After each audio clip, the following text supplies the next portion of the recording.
see someone carry this, you just look like you're ancient, like you're vintage, like you're just classic. Absolutely.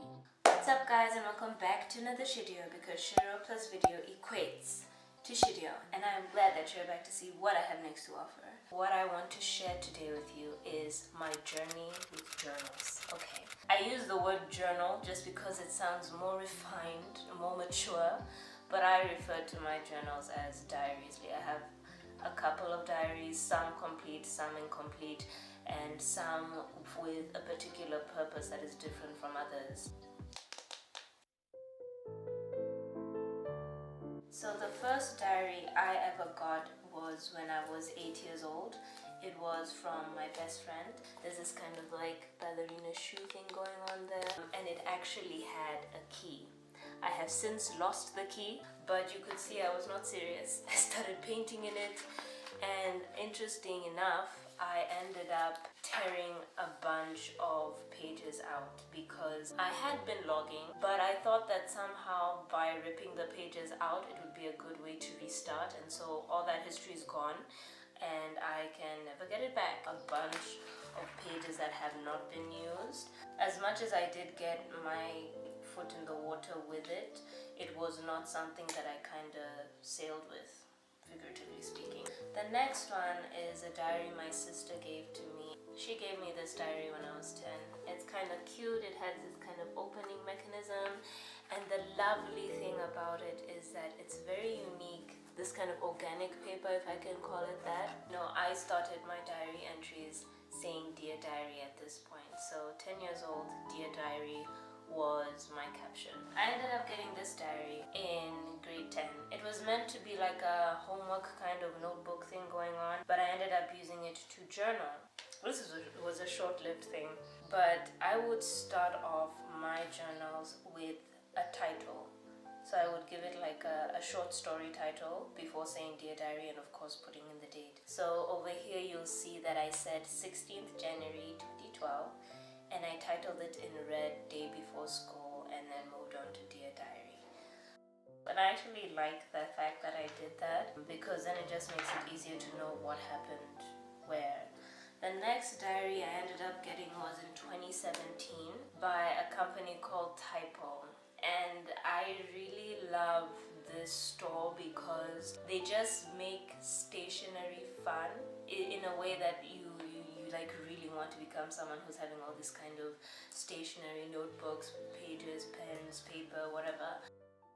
This is the first diary I ever completed, and it is a size A6. This is my 5th one, and I'm just about to finish up with it, also from Typo. This is my favorite color. I think you can classify writing poems as sort of a diary thing. It's an expression of your feelings, of your thoughts. So I would count this one, although it has evolved into another use. This one is my 6th diary. It is a diary that has been designated for me to write to my sister. This one was given to me by a friend, so this has been the one that has filled up the most in the least amount of time. So I think diaries have a lot of purposes. It's a way to get your feelings off your chest. It's frustration with people you love, frustration with life, frustration with yourself. It's a good way to just offload it into a way that you can just release it to the atmosphere, whatever you want to call it, okay? That's number one. Number two would be to document milestones, okay? For example, with this diary, I know when I got my first period, okay? It is logged in here. Number three,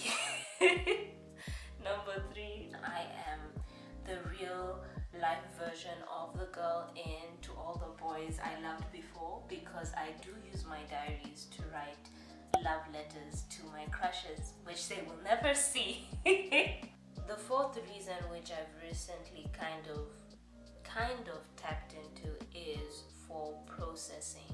And it only kind of happened recently since my sister passed, where when I'm logging in my diary, yes, pouring my heart out, but at the same time, as I'm writing down my thoughts, I'm reaching a solution.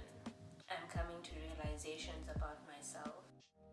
So the thing that I know can be daunting daunting for some people about journaling is being consistent with it, the pressure to keep writing, how much to write. You feel like you have to do it on an extensive basis, you have to do it with lengthy logs. You do not have to. I started off journaling with 1 pages, started journaling with three sentences, ending off with love Shiro, however you want to end it off. I started to successfully log when I went down to an A6 booklet. It's no bigger than my face. Initially, I think people may start off with diaries that are a little bit too big, and so the pressure to keep on logging is there, and it doesn't have to be that way. So start off small.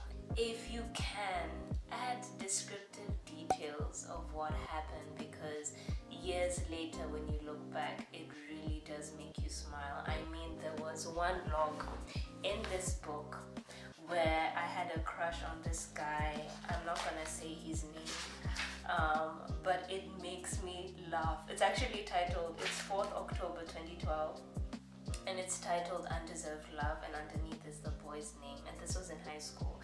And I wrote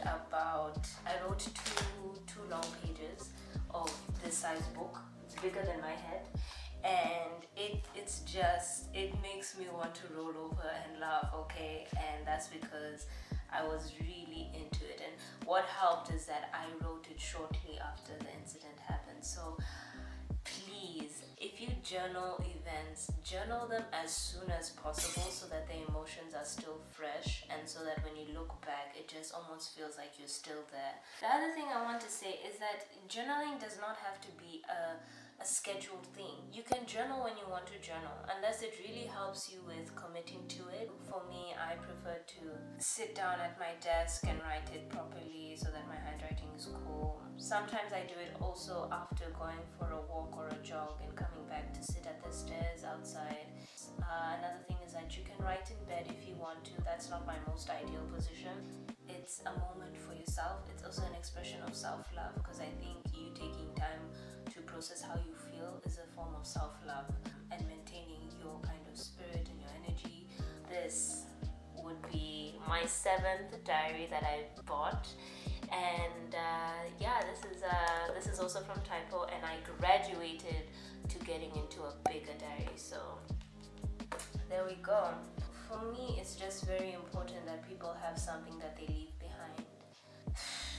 Your journal/diary is your best friend, your confidant, your psychologist, your therapist, your sanctuary, your world, your church. So why not have